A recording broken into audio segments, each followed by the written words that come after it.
repatriaciones de las y los indígenas migrantes, ¿no? Las pues implicaciones que habrá en los territorios por estas repatriaciones, pero también la forma en cómo se les ha estado exhibiendo a nivel de prensa, pero no solamente de prensa, sino la Casa Blanca ya fue la primera que publicó esta foto donde veíamos a las y los indígenas, bueno, casi todos eran migrantes, hombres, los veíamos encadenados. Sobre esto, Jazz, ¿cuál sería tu análisis y tu valoración? Bueno, creo que hay, bueno, esas imágenes me parecen muy indignantes y aún en la discusión pública estaba viendo cómo seguimos confundiendo profundamente la categoría ilegal con indocumentado, ¿no? Entonces, es otra vez insistir que, como lo ha dicho mucho el movimiento, ninguna persona es ilegal. O sea, no, ninguna persona, su existencia, su estar es ilegal. En todo caso, es una persona sin documentos y además por la legislación internacional sabemos que estar sin documentos en otro país, o sea, sin autorización, es una falta administrativa, no es un delito. Entonces, esta respuesta, el encadenamiento, las imágenes, para empezar, están violando ahí derechos humanos, no tienen por qué encadenar a estas personas y el alardeo de esto tiene un efecto político. Porque, como varias personas han dicho y han analizado, incluso durante la administración de Obama se deportaron más personas que en la administración de Trump, por ejemplo, ¿no? También muchas de la crisis, por ejemplo, de los niños y de las niñas migrantes en la frontera sur de Estados Unidos implicó una serie de violación de los derechos humanos de muchísimas personas, separaciones de familia, incremento en las deportaciones que no causó tal vez la misma indignación que ahora están cansados de esas imágenes, porque hay un uso de esas imágenes, o sea, tiene un efecto político. Yo creo que Trump y sus analistas y consejeros saben de la importancia que tiene la población migrante allá en Estados Unidos para su propia economía. ¿Cuál es el efecto de estas imágenes y de estas acciones? Creo que en primer lugar tiene que ver con recrudecer las condiciones laborales de las personas allá. Es decir, que vivan bajo un miedo constante, por lo tanto, no puedan organizarse, por lo tanto, desaliente el movimiento, porque lo que quiere es pasar desapercibido, y entonces las condiciones de explotación van a ser mejores. Todo lo que el movimiento haya logrado es arrebatarles eso y dejar a las personas que son necesarias para el funcionamiento de la economía, pero en unas condiciones laborales terribles. Em, Entonces creo que tiene ese efecto, ¿no? Sobre todo. El otro efecto que tienen estas imágenes, vimos lo que pasó con el altercado, bueno, el intercambio con Gustavo Petro, el presidente de Colombia, es reafirmar, o sea, el presidente de Colombia no recibió aviones que eran aviones militares, o sea, otra vez el simbolismo importa, aviones militares con gente encadenada. Entonces no recibió a las personas que fueron deportadas a Colombia de nuevo como protesta por esas condiciones, no porque no quisiera aceptarles. Eso generó un intercambio entre, bueno, declaraciones en redes sociales de ambos presidentes, sobre todo de Petro, y al final, ¿qué sucedió? Que, bueno, lanza un comunicado el gobierno de Petro diciendo, bueno, ya se superó esto, vamos a ir a negociar y ver qué hacer. Pero Trump lo que dice es, Colombia aceptó todas las condiciones de Estados Unidos. Y en realidad a lo que yo entiendo es que está aceptando, sí, que haya vuelos, pero en aviones civiles, sin encadenar a la gente, etcétera. Pero esta necesidad del gobierno de Trump de decir los aplastamos, o sea, cedieron a nuestras condiciones, es como un efecto discursivo político, ¿no? con claros efectos políticos. Esto ha pasado en otras administraciones, insisto, en la de Obama todavía se dispararon las deportaciones y hubo muchos casos, ¿no? Pero el discurso de Obama no era ese. Eso es muy interesante, ¿no? Cómo los discursos políticos importan. Otro efecto que va a tener dentro del propio Estados Unidos es el recrudecimiento, disculpen, del odio hacia los otros. Y esos otros son migrantes, pero también son personas trans, ¿no? O sea, pensar eh, en las condiciones de vulnerabilidad de transportar a mujeres trans a cárcel de varones.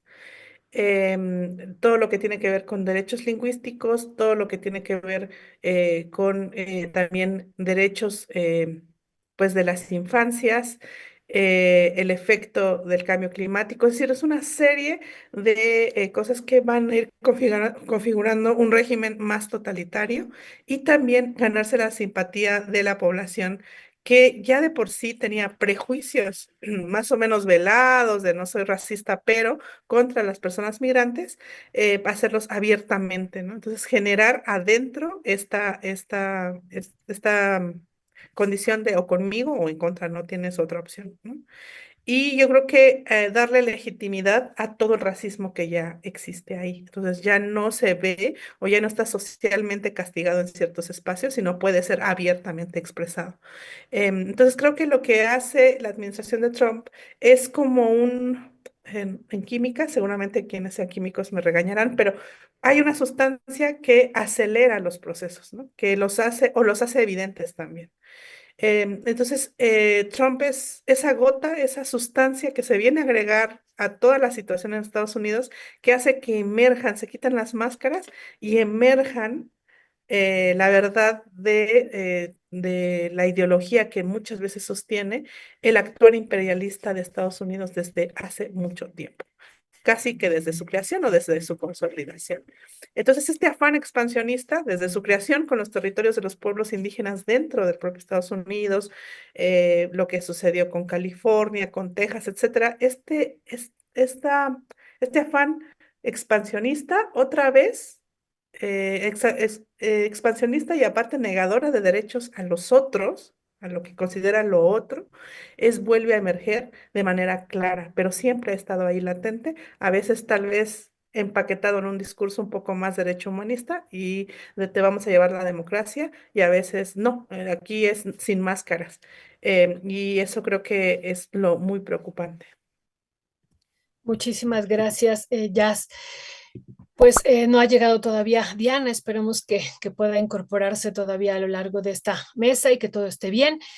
Jazz, tú decías algo muy importante, digo, todos estos elementos que has dicho me parecen pues que tenemos que tener incluso más alertas y estar más atentos a lo que pueda venir con la población migrante que va a quedar en los Estados Unidos, porque sabemos que los Estados Unidos necesita esa población migrante. Y tú dices, esto puede agudizar más, aún más las condiciones desfavorables de trabajo, ¿no? Eso me parece a mí muy importante de lo que estás diciendo, pero lo otro es reafirmar esta posición que tú dices de los Estados Unidos de decir, aplastamos a propósito de lo que ocurrió en Colombia, con Colombia, aplastamos a todo aquel que tengamos que aplastar, ¿no? Aquí, pues, tratamos así a los migrantes, los sacamos de esta forma, los llevamos encadenados, y lo otro es que aplastamos y van a aceptar nuestras condiciones de la forma en como nosotros lo estamos imponiendo, aunque bueno, pues ya vimos con el presidente Gustavo Petro, pues que él logró pues que negociar de que no se les tratara así, al menos para llevarlos, que ha sido el único presidente que ha dicho algo así en América Latina, pues a su territorio, que no se les lleve pues como si fueran esclavos encadenados de esa manera, ¿no? Entonces, ¿qué decir ya sobre lo que tú, cómo podríamos profundizar en estos dos elementos que tú estás diciendo con esta visión que tienen los Estados Unidos de decir los aplastamos, ¿no?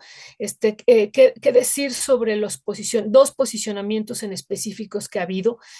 en particular sobre el posicionamiento que incluso esta mañana le han preguntado en 2 o 3 ocasiones a la presidenta si ella va a aceptar a los migrantes de los Estados Unidos en estos aviones y en esas condiciones. Y pues ella no ha dicho nada en ese sentido, ¿no? Incluso reiteró, pues no ha ocurrido, no ha ocurrido.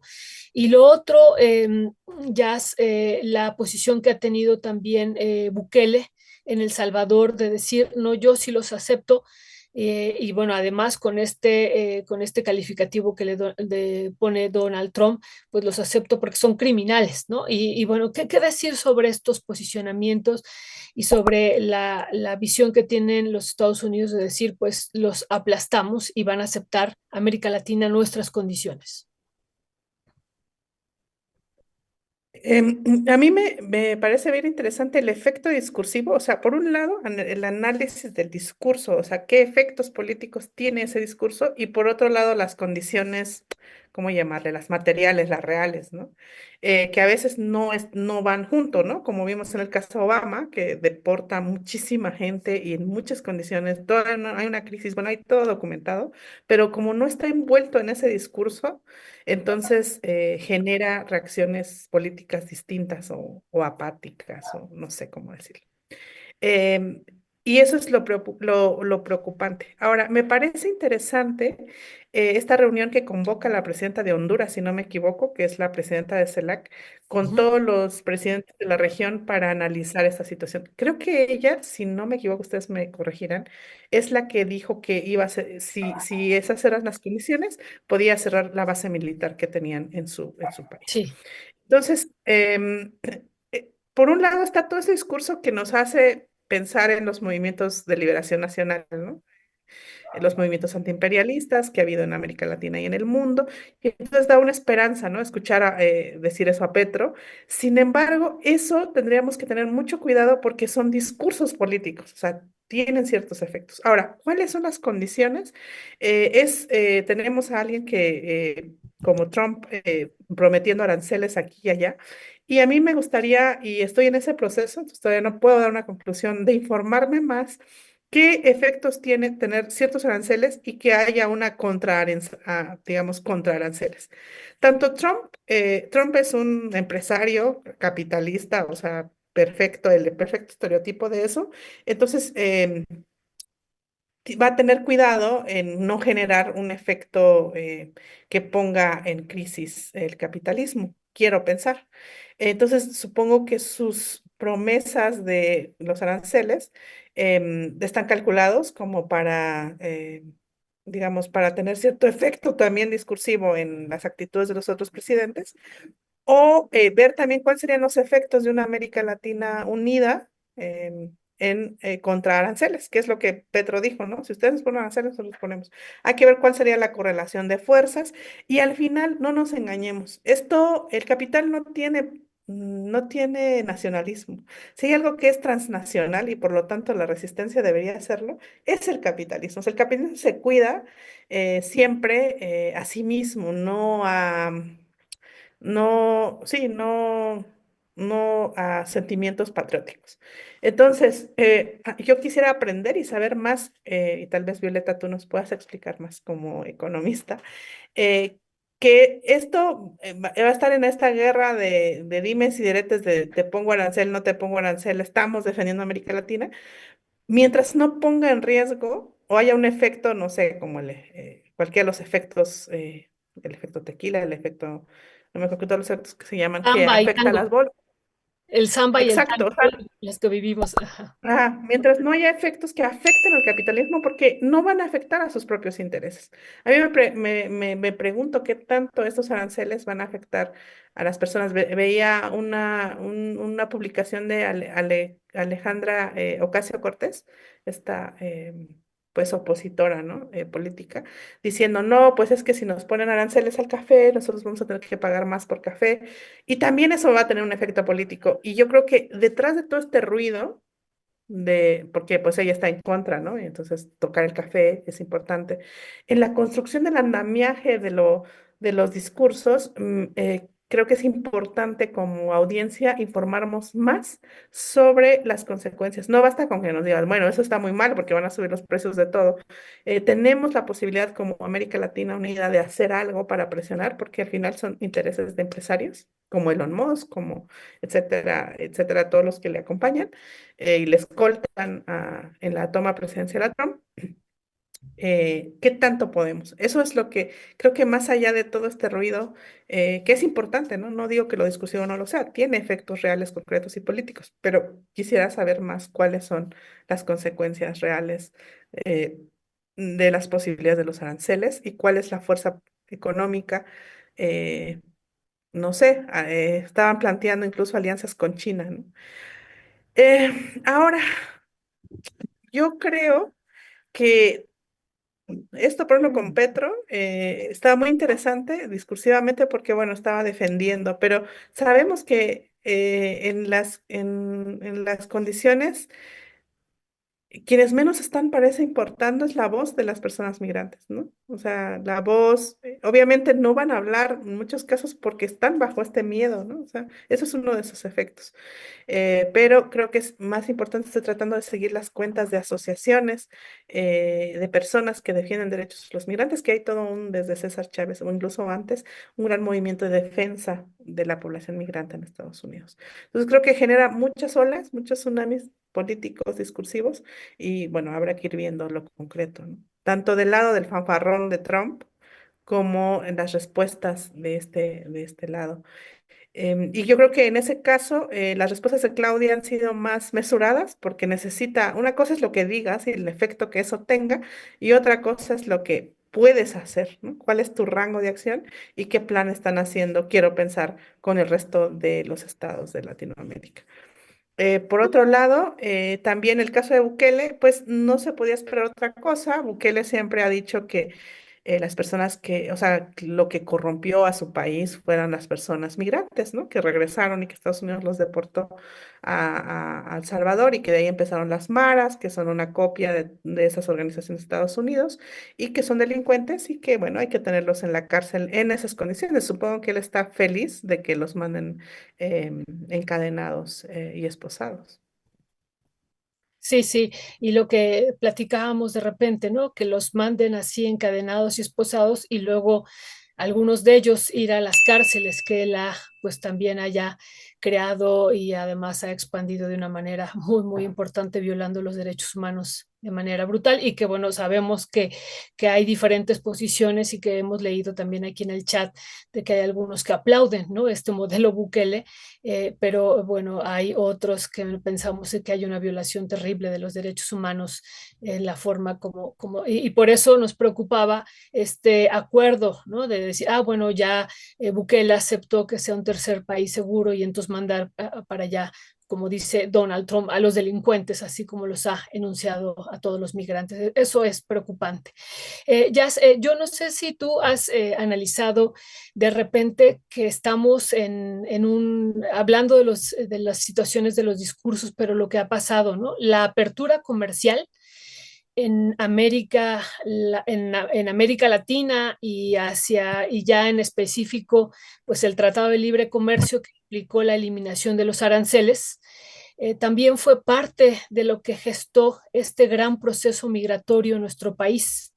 O sea, es decir, esta apertura comercial que implicó, pues, entre muchos, un desmantelamiento también de la industria nacional y también del campo mexicano, pues hizo que migraran de manera masiva los y las campesinas y los campesinos y los pueblos indígenas hacia los Estados Unidos. Y vemos que ahora, justo en este marco de las deportaciones de los migrantes que tuvieron que irse justo por pues esta intensificación del neoliberalismo que implicó, ¿no? La eliminación de los aranceles, bueno, ahora se amaga con lo contrario, ¿no? De quitar, de poner aranceles a estas naciones Y en ese sentido, ya tú no lo verías, digo, porque eso siempre vamos a estar viviendo como latinoamericanos, esa amenaza por parte de los Estados Unidos, pero tú no lo verías como una oportunidad, digo, así lo han planteado pues algunos también analistas que pudiera ser una oportunidad y que cuando empezamos a ver toda esta situación que se desenvolvía el día domingo con el presidente Gustavo Petro, decíamos, pues quizá aquí se esté abriendo esa oportunidad, pues a la que estamos o en la que hemos estado pensando y soñando varios economistas y no economistas en América Latina, de que se pudiera gestar otro tipo de economía a partir de esta situación crítica que estamos viviendo. ¿Tú cómo estarías analizando esto, Jazz? Bueno, yo creo que justo, ¿no? La primera idea es bastante esperanzadora, ¿no? Como es posible que podamos hacer esto. Y yo lo que quisiera saber, y que no tengo la capacidad ahora y te estoy tratando de informarme, es cuáles son las condiciones reales para poderlo hacer. ¿Es posible? ¿Cómo sería? ¿Qué implicaría a mediano y largo plazo? Recordemos también que los gobiernos, y eso es una característica del modelo Estado-Nación, es que depende de que les voten, ¿no? Entonces, hacer algo en contra, sobre todo la economía, lo que vemos es que en muchos lugares, mientras la economía está bien, se sigue votando el mismo modelo, ¿no? Aunque haya muchas cosas mal. Entonces, a mí lo que me gustaría saber es qué tan probable y cuáles son las condiciones de hacer esto. Me parecería muy esperanzador. Sin embargo, por ejemplo, tendríamos que ver, a mí me preocupa mucho que en esta discusión estemos perdiendo de vista las políticas migratorias y las realidades de cómo se trata la población migrante en nuestros propios países. O sea, lo que sucede en la frontera sur con Estados Unidos. Basta llegar de un avión de países de Latinoamérica a México y llegar de un país que no es latinoamericano de Estados Unidos a este país y saber lo que sucede en el aeropuerto. O sea, si vamos a cambiar no solamente por la parte económica, que bueno, me parece fundamental y la base de todo para ver si esto va a poder darse, es darnos cuenta también que entonces necesitamos cambiar nuestra postura. ¿Qué pasa con la gente venezolana en Colombia? ¿Qué pasa con la gente peruana y los migrantes peruanos que están en Argentina? ¿Qué pasa con todo este racismo que hacemos contra los otros? No importa de qué, digamos, de qué país sean, sino si están empobrecidos, si están racializados. ¿Cuál es nuestra postura como América Latina, si vamos a hablar? Yo prefiero hablar de América latinizada, ¿no? Porque en el caso yo les hablo desde un lugar que no ha sido latinizado, que no es América Latina. Pero bueno, cuando hablo de América Latina como los estados, ¿no? Que sí son de una de creación criolla, blanca, europea, etcétera. Pero bueno, es cuáles van a ser eso. Estamos cuestionando también cómo son las maneras en que se trata a las ciudades, a la migración rural, a la migración indígena. ¿Qué está sucediendo con la violación? O sea, nos indigna más, eh, o debe ser igual de indignante, me parece, el hecho de ver a personas que están esposadas, encadenadas de los pies, tratadas como delincuentes sin serlo, como lo que hizo la Guardia Nacional con la población migrante de Haití y de otros lugares de Latinoamérica en la frontera sur. Es que las ambas, yo tendría la esperanza de que puede suceder un cambio importante si ambas imágenes nos indignan del mismo modo. Muchísimas gracias, Jazz. Ofrezco una disculpa a Diana, nuestra querida Diana, que ya estaba aquí y no la vi. No, tenía aquí abiertas varias ventanas y no vi esta ventanita que tengo acá abajo donde ya nos aparecen todas las y los compañeros de las mesas. Diana, muy buenos días, bienvenida. Muchas gracias. ¿Nos escuchas? Sí, ¿qué tal, Violeta? ¿Cómo estás? A ti y allá, también y a toda nuestra audiencia, a la gente que está conectada. Sí, sí, sí, les estaba oyendo precisamente y creo que este tema es bastante controversial, bastante fuerte, porque se trata de personas, ¿no? No solo de cifras, no solo de cuántos más, de personas que están en un dilema de su vida, de su futuro, de sus sueños, quizá. Y analizando esto que decías, Violeta, ¿no? En torno a las oportunidades, ¿no? O sea, y me puse a leer precisamente de esto, de que varios analistas, varios gente dice, ¿será bueno qué de bueno podemos sacarle a esta situación que está implementando Donald Trump, donde de tajo prácticamente está, pues diciendo, ¿no? Y no solo pasa con estas personas que están ahí, que se fueron a trabajar y eso es, no, también pasa con organizaciones, con colectivas, ¿no? Por ejemplo, de periodistas que varios recibían algún financiamiento para seguir haciendo su trabajo, pues todo esto se recortó, ¿no? También para las organizaciones, los activistas, está todo recortado. Entonces creo que es una nueva estructura o un modelo económico que él quiere implementar, pero también eso pudiera ser una oportunidad para nosotros, ¿no? Para decir, bueno, ahora, si no es Estados Unidos, ¿quién más podría ser esta parte de entender o quizá afirmar, ¿no? Algún tipo de pensamiento de decir, porque ese es el modelo de neoliberalismo tremendo que está implementado Donald Trump, ¿no? El querer quizá tener, no sé, alguna raza pura, o no sé, no puedo decir que podría ser lo que pensaba Hitler, pero amarrar a las personas, encadenarlas y eso, o sea, esto da muestra de que, pues sí viene con todo, ¿no? Y sobre todo porque es algo inhumano ya lo que está ocurriendo, ¿no? Sí, totalmente de acuerdo a esto que dices, pues no estamos hablando de cifras, sino son personas y bueno, pues eso es la situación aquí que nos preocupa y bueno, nos ocupa como medio de comunicación, como desde la academia, desde el periodismo, realmente pues mostrar y como dice Jazz y como tú dices, pues también del lado de ambos lados, ¿no? También el trato que luego se le da a los migrantes latinoamericanos también que arriban a la frontera sur de nuestro país, el trato también inhumano que se le da y eso también nos debería de indignar tanto lo que pasa allá, también lo que pasa aquí en ese sentido.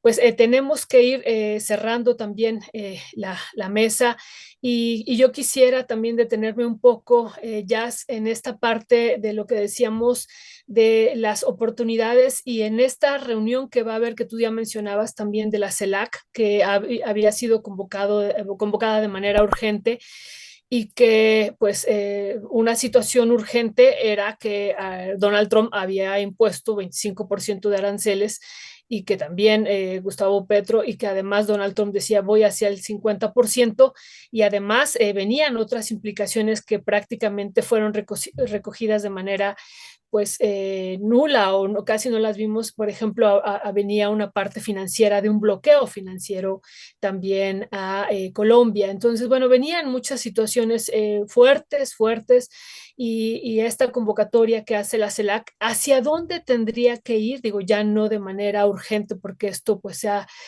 tenido otro desenlace, pero ¿hacia dónde tendría que ir esta reunión? ¿Cuál sería, hablando de las oportunidades, tu perspectiva sobre esto, Jazz?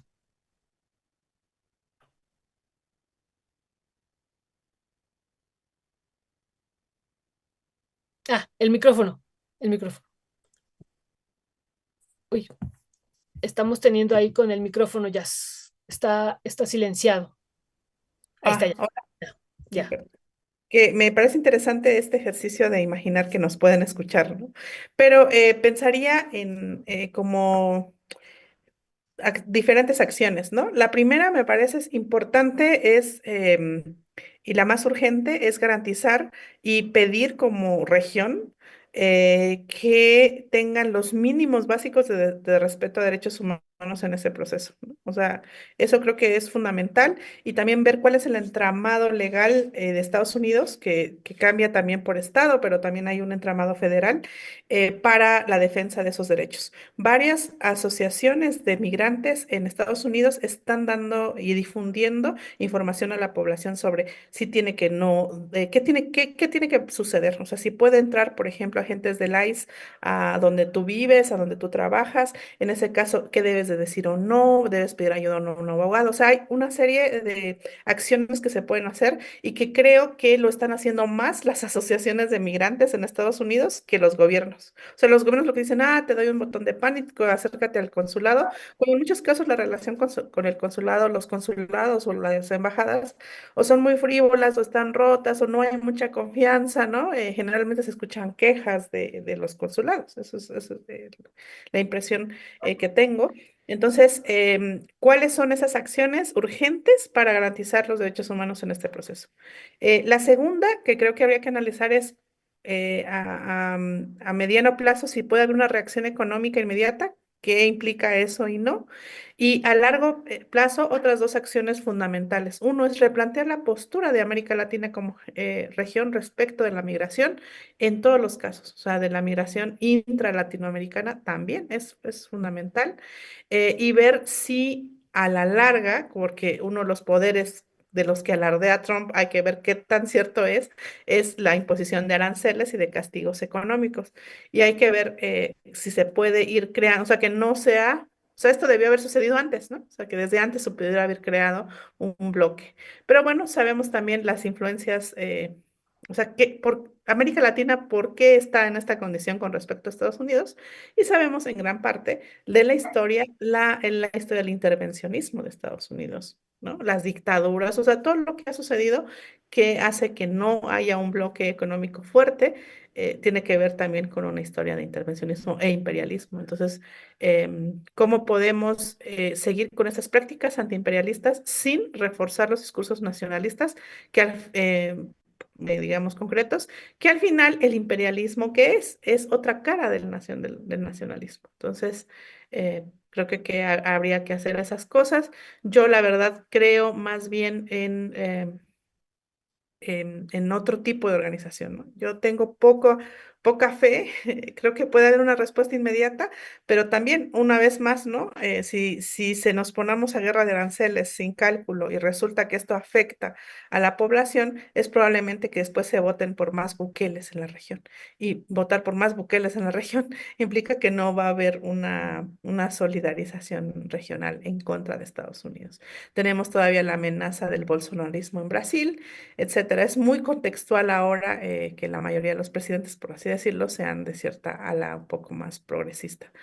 Entonces, bueno, a largo plazo lo veo complicado y creo que hay que reforzar las organizaciones de base y por lo menos creo que mi atención y mi esfuerzo, si puedo hacerlo, va con respecto de este tipo de organizaciones que son los que están dando respuestas inmediatas. O sea, en lo que Petro está diciendo tal y están cancelando la posibilidad de emitir visas, quienes están respondiendo en primera instancia a esto son estas organizaciones con información, con asesoría, etcétera. Y la respuesta siempre está en la organización concreta de base. eh, Ahí está mi esperanza, ¿no? Es la que resuelve la vida de inmediato. Vamos a ver qué pasa con CELAC. No digo que no importe lo que haga, siempre importa y mucho, pero está acotada por muchos poderes fácticos. Ahora, sabemos que la posición de Estados Unidos es un país súper endeudado, en realidad muy dependiente, pero como todo gigante, cuando se cae, pues va aplastando, ¿no? Habrá que ver qué pasa si se multipolariza el mundo, si América Latina hace alianzas con otras potencias que también son muy preocupantes. O sea, la política de China con respecto a derechos humanos no me entusiasma nada, ni la de Rusia tampoco. Entonces, bueno, pues esas son las opciones que hay en este menú llamado mundo. Gracias, Jazz. Pues este año tenemos elecciones, lo hemos comentado en Ecuador, que ya están prácticamente a la vuelta de la esquina. Están también las elecciones en Bolivia, en Chile y en Honduras. Y bueno, pues también la decisión que se tome en estos países y en estos contextos pues, van a tener repercusiones y como dices, podrían pues llegar más Mileis también, ¿no? Tú decías más Bukeles, pero también más Mileis en América Latina y no sabemos qué va a ocurrir en estos contextos. Pero bueno, ¿cuál sería tu última participación, querida Diana, pues en este contexto de oportunidades que también estamos y que tenemos que pensarlas y repensarlas como latinoamericanos? Mira, yo creo que sería retomar también esas bases que tienen los pueblos indígenas, ¿no? Lo hace la organización de la ayuda mutua, de estar. Yo sé que esto no se trata de romantizar, porque se trata de decisiones de vida, ¿no? Decisiones de personas que están allá y que finalmente tienen toda una vida hecha, uno va formando cómo va a sobrevivir, pero creo que a los que retornen, a los que vuelvan, yo sé que Latinoamérica o los pueblos, los estados, los países tienen mucha fuerza para salir adelante, ¿no? Yo sé que también vivimos en una zona altamente de pobreza, pero creo que tendríamos que voltear a ver también qué oportunidades hay en torno a recuperar esas formas de vida tradicional que tienen las comunidades, los pueblos, y unirnos, ¿no? O sea, aquí se trata de hacer alianzas, quizá ahora no con Estados Unidos, quizá con otro país, de estos que puedan darnos oportunidades laborales o de trabajo. Creo que sí lo hay, solo no hay que perder de vista también cuáles son esas políticas que pueda manejar la presidenta hoy en día, ¿no? O sea, en México hubo un cambio de que hay una presidenta, entonces creo que también el mundo está girando, están moviéndose los países y creo que podríamos, si quizá no voltear a ver a Estados Unidos, a otro país que pudiéramos pues tener al menos este desarrollo, esta seguridad de sobrevivencia, porque ya no puedo decir de vivir, sino de sobrevivir ante estas circunstancias, ¿no? Eso sería.